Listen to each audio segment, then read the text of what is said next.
Hey, yeah, oh, oh, oh, yeah.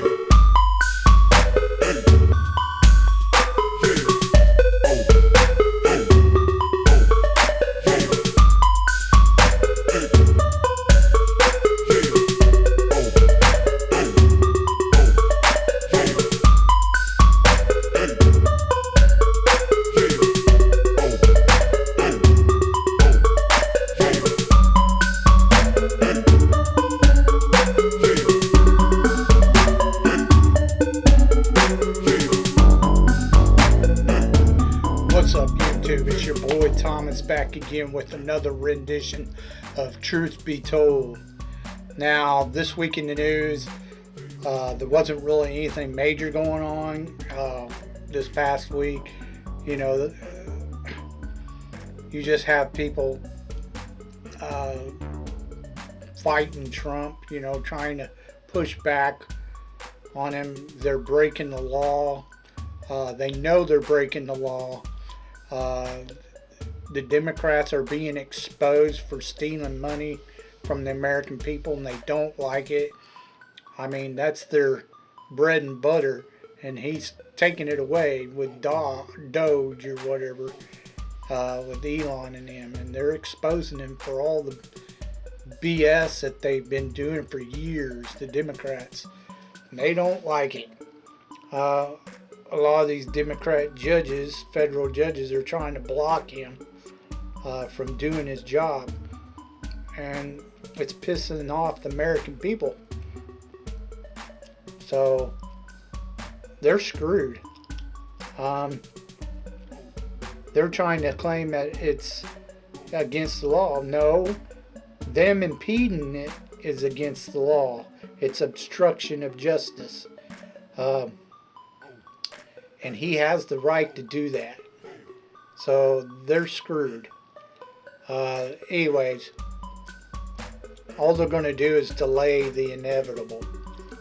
I think all these, you know, Democratic federal judges, the ones that keep doing it, trying to, you know, put a block on the situation, they all need to go to jail. Plain and simple.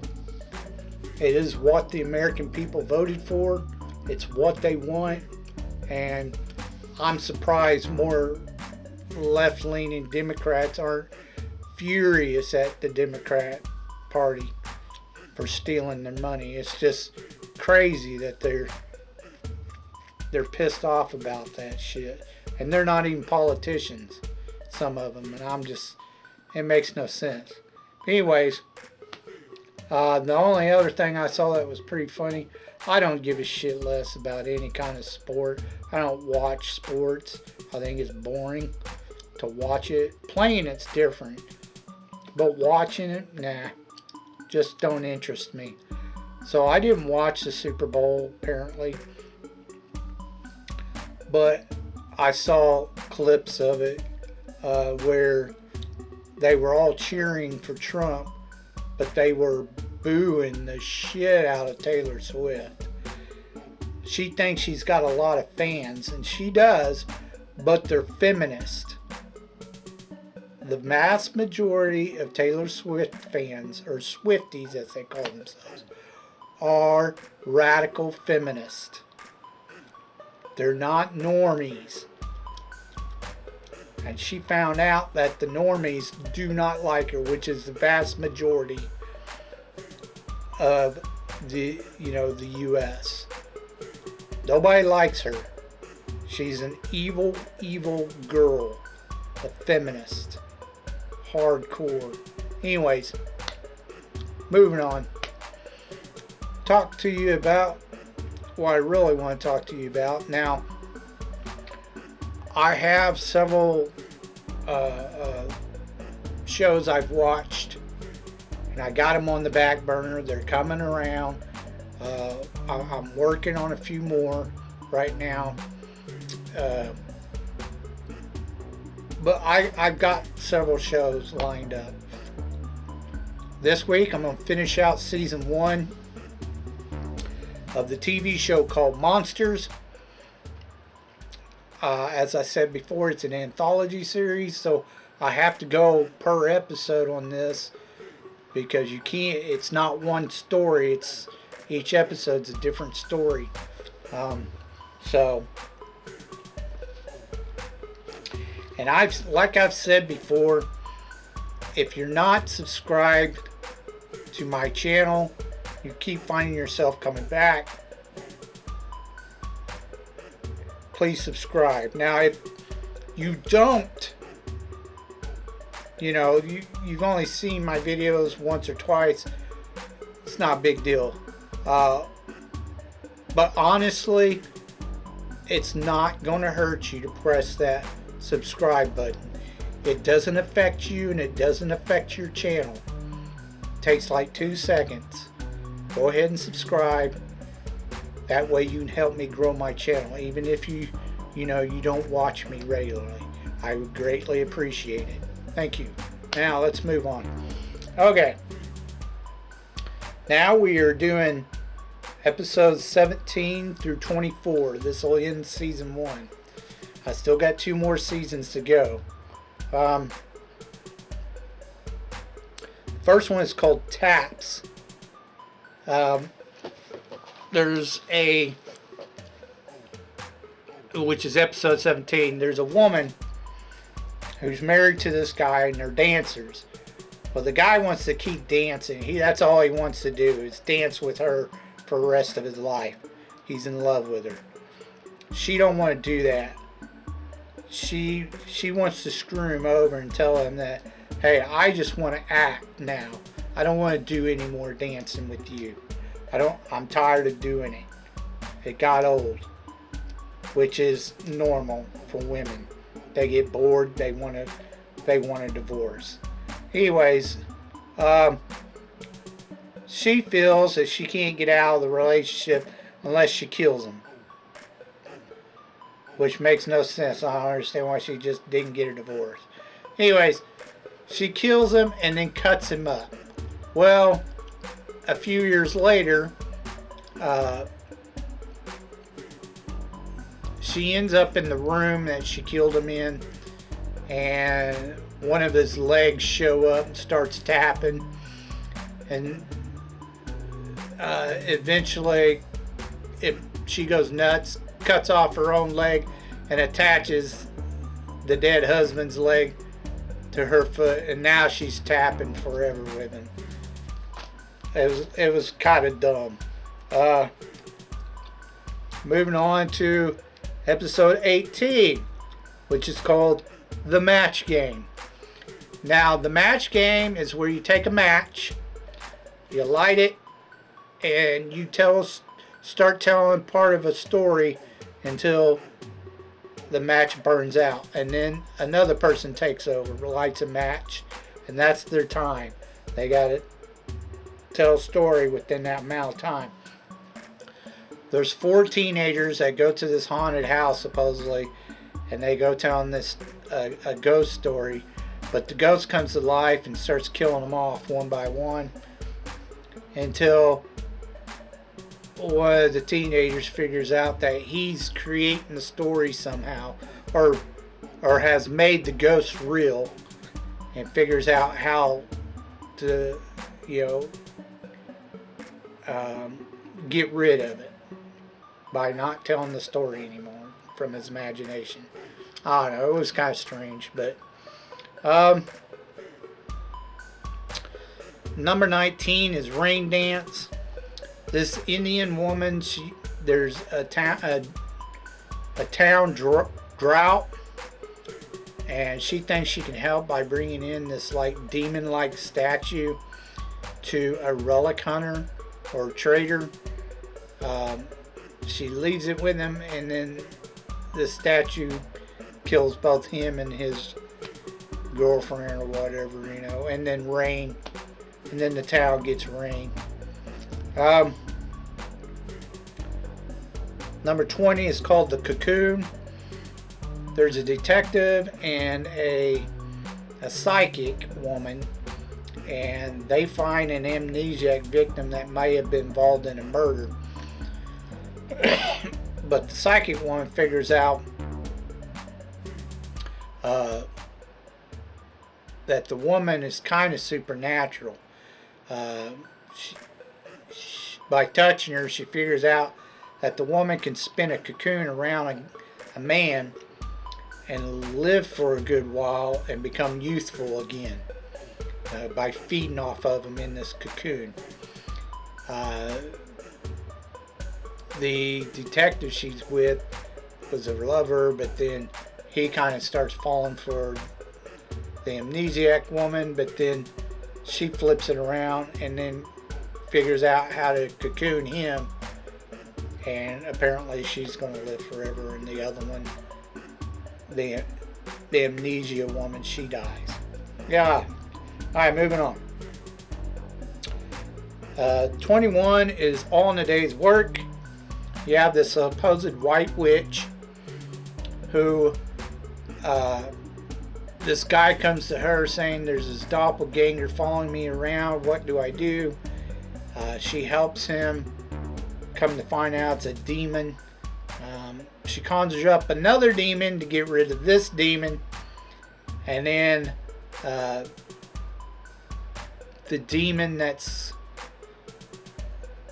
helped her, he ends up staying and becoming like her slave or some shit. He calls himself an assistant. That's the end of that. After they get rid of the evil doppelganger demon. 22 is called Satan in the Suburbs. Basically, there's a devil or demon that shows up to this woman's house who is a writer. He asks her to be a ghost writer and to tell his story, how he became a devil and yada yada yada.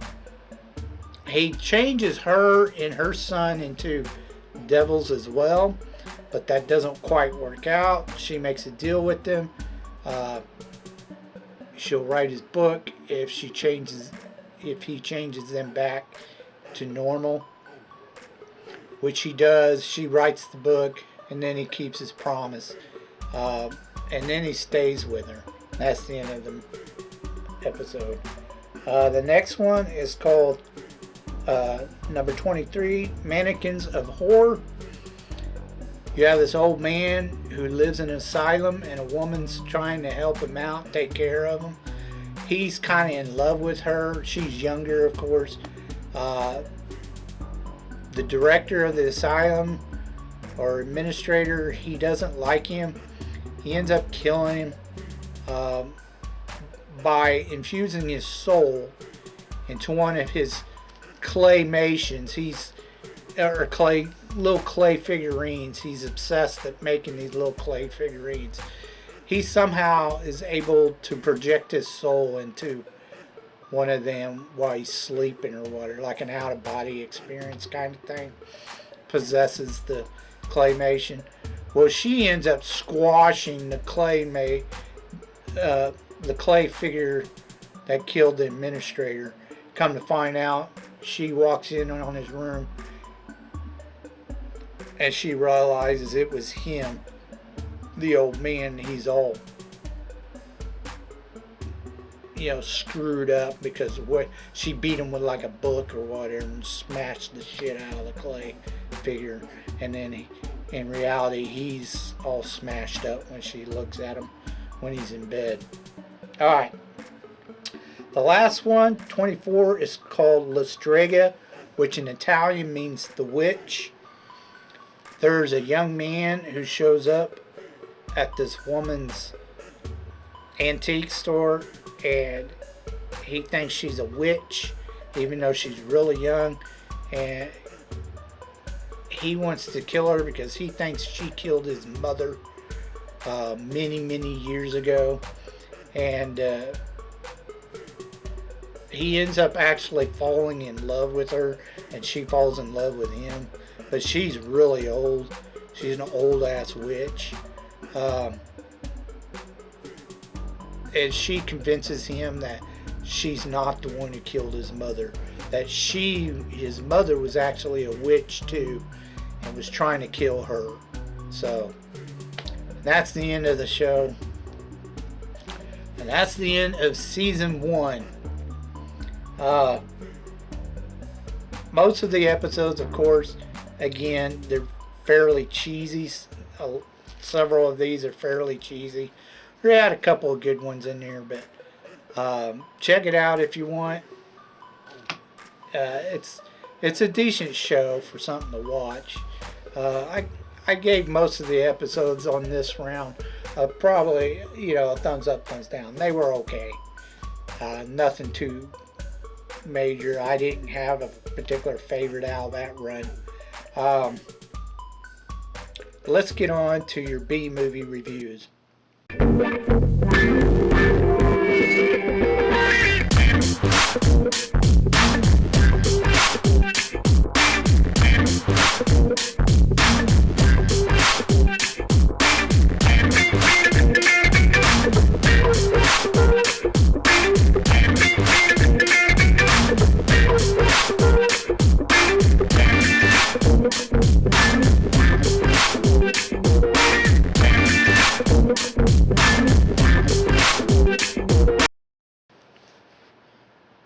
Alright, moving on to your B movie reviews.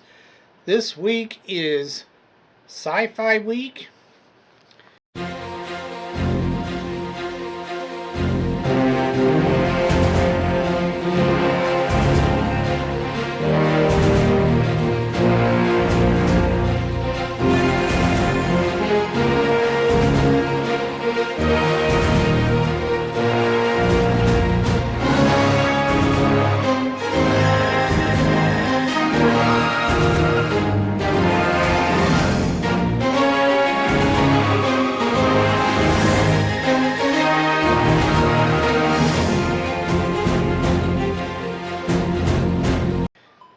Now, I am doing a couple movies that, I've known about for a long time. I've just never watched them.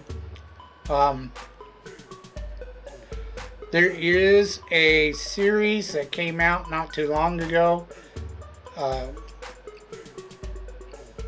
that was loosely based on these two movies I'm about to review.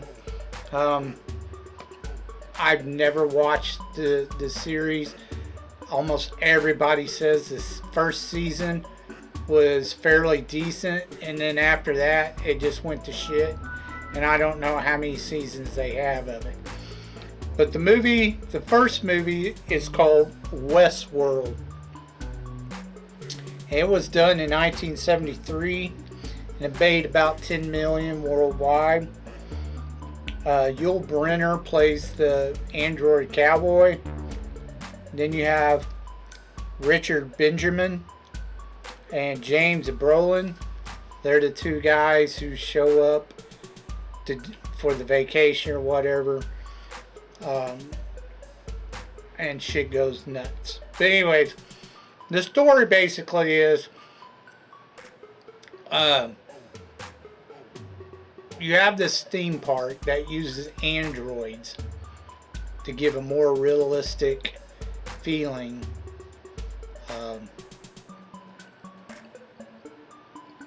to the park, to certain areas. Like you have three different distinct ones. You have Roman World. The other one is WestWorld, of course, and then the third one, I'm trying to think of what the third one is. I can't believe I'm blanking. Roman World, WestWorld, and Medieval World.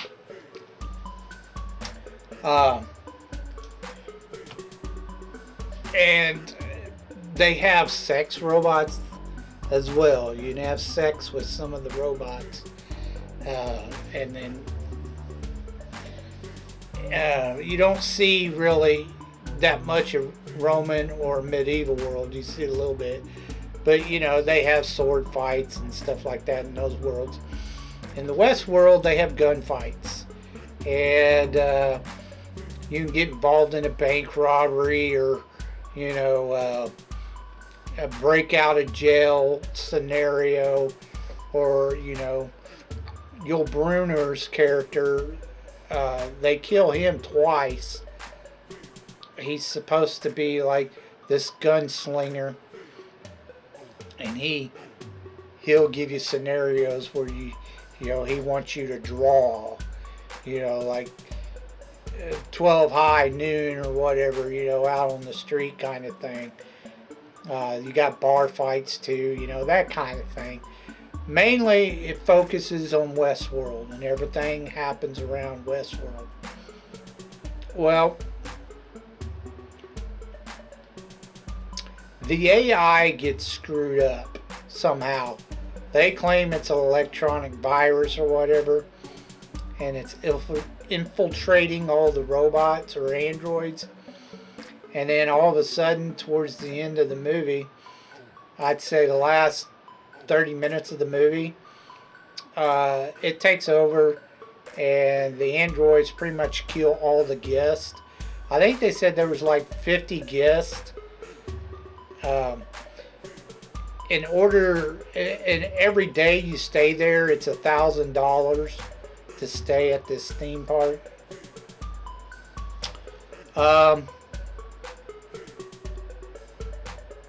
Yul Brynner pretty much kills his buddy and then goes after him, and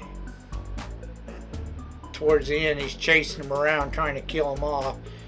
He ends up he finds like this manhole cover in Roman World, and he's able to crawl inside it down into it to get to the labs underneath the 3 domes or worlds. Why he couldn't do that in Westworld, I don't know. Anyways, he eventually ends up in medieval world. Now Yul Brynner has these guns, but they apparently run out of juice after a while.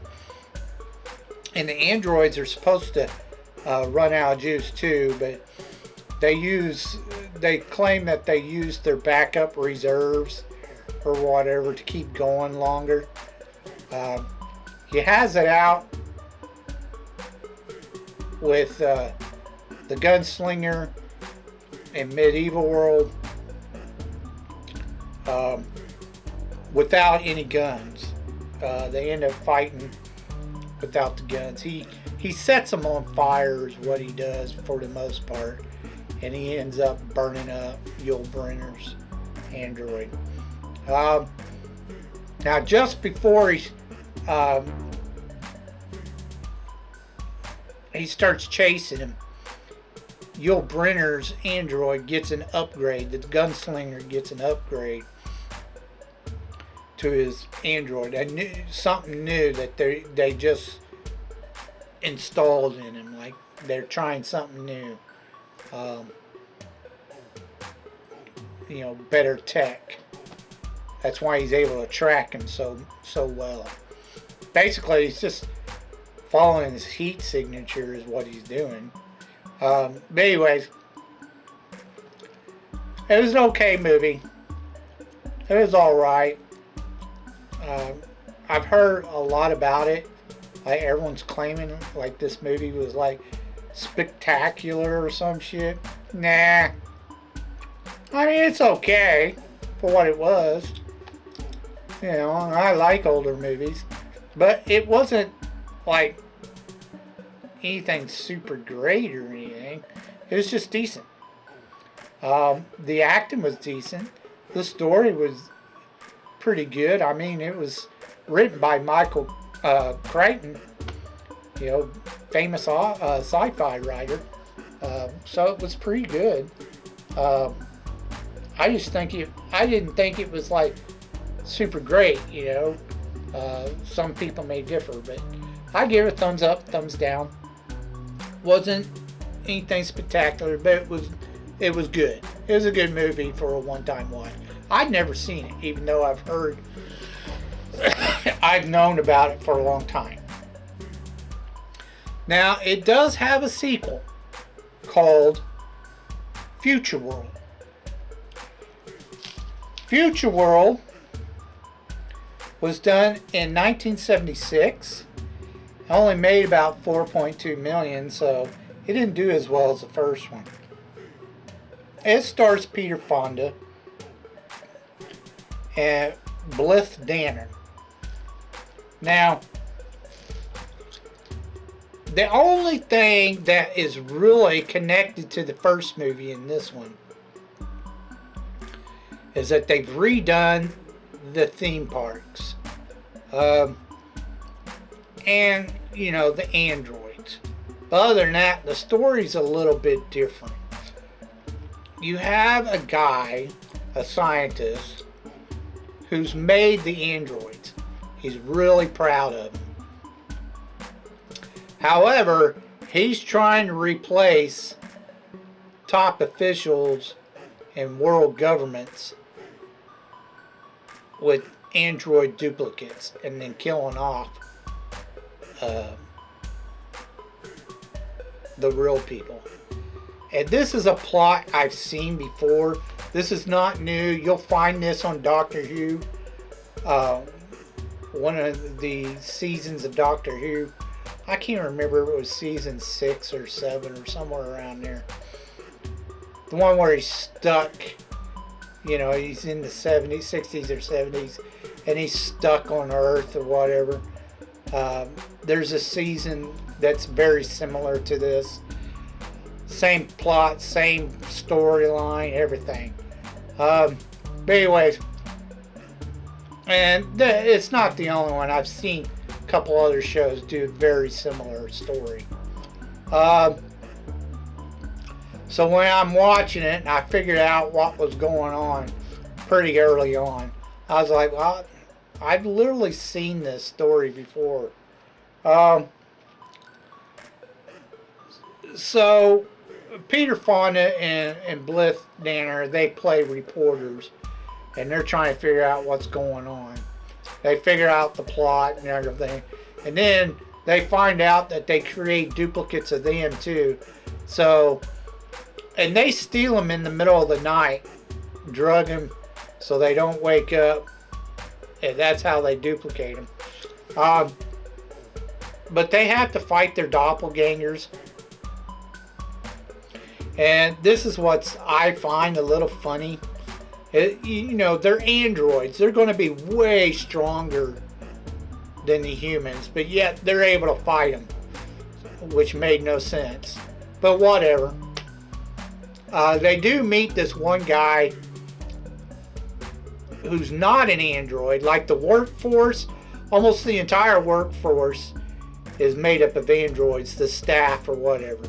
Not everyone, but the vast majority of them are. Even the administrator is an android. The only one that really wasn't an android was the main scientist. And all the androids were pretty much under his control. That's why he's trying to dominate the world, is what he was doing. Control everybody. Obviously it didn't work. They do escape. There is one scene that was really weird. They hook her up to some kind of dream machine, and it could read her thoughts and project them on an image. And she's having a dream about Yul Brynner's character, the gunslinger from the first movie, which made no sense because she doesn't know anything about him, never seen him before. And supposedly I was told, which may be true, that she's seeing images of what the computer's thinking too, and it's blending in with her dream. I don't know if that's what they were trying to go by, but anyways, it was weird. They had this dance sequence, and I don't know, it was weird. The dream sequence was weird. Now, like I said, they pretty much rebuilt all the parks except for WestWorld. Instead, they added FutureWorld. WestWorld, they hadn't gone around to rebuilding it yet. It was still under construction or whatever. And they used that to try to escape from the androids at first, but it didn't work. They had to go underground, underneath the parks. And that's where all the fighting took place. The fight sequence, Peter Fonda's fight sequence with his doppelganger just seemed to go on and on and on. I was like, oh my gosh, is this chasing and fighting scene ever going to end? Anyways, yeah, that's, they get out of there and they let the main scientist know that, they have the story and shit, and they're going to post it, which is going to ruin them. So that's the end of the movie. Yeah. This one, I don't know. I mean, not nearly as good as WestWorld, but it was okay, I guess. They could have done this a whole lot better. The whole taking over, government officials or whatever, it's been done. I thought the story was kind of lame. I give it a thumbs up, thumbs down. It's maybe worth a one-time watch. Now, the special effects, it's the 70s, guys. So, naturally, the special effects are going to be kind of cheesy looking. I mean, you can definitely tell, it was fake plastic and wires over someone's body or something, trying to make them look like an android. But anyways, it is what it is. The acting was okay. But like I said, also like I said earlier, there is a series called WestWorld based on the first movie that came out not long ago. I never watched it. I've never watched it. I don't know if I ever will. It just seems like most of the new shit they keep coming out with, it's just dumb and retarded. Almost everything. I very rarely watch new shows. I usually watch them just to give you guys a heads up. If you haven't seen it or watched it yet, because most of them just terrible. All the new shows. And it's going to take a while to get back on track to telling good stories in Hollywood, because they've still got several shows down the pipeline that's already been greenlit, that had been made like a few years ago, and they're just now putting them out. Like that new Fantastic Four, I can already tell you it's going to be woke as crap. It's not going to be a good movie. That teaser trailer they showed, it's an alternate universe. Everyone, especially I am too. I'm so sick of them explaining away, them doing all these changes to these characters in like Marvel and shit and DC, and go, oh, it's an alternate universe, that's why they're like that. No, fuck you, man. Stick to the main fucking universe. Stop changing everything and call it the multiverse. Fuck you, man. I mean, it's, as an offshoot, that's kind of cool, but at the same time, tell the original stories. Stop making retarded shit and then calling it the multiverse. I'm so tired of that shit. That's when you get all that fucking sex swapping and the fucking, oh, well, let's change the race and all that kind of shit. And justify DEI and all that kind of crap by doing that. The cast for the Fantastic Four is absolutely dog shit. I don't like any of the cast. Especially Pedro or Pascal, or whatever the fuck his name is. Oh, I can't stand that motherfucker. Terrible. Terrible casting. None of them fit the parts. None of them. And I've heard people say, oh, well, Reese feels the part. She's okay. No, she's not. Doesn't even look like a Sue. I don't understand why they didn't just continue on with the first couple of Fantastic Four movies they came out. I thought they were really good. I don't know why they went and switched it up. It's just dumb.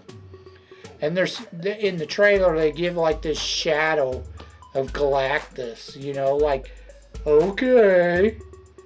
They don't even show in the trailer that they sex swap the Silver Surfer.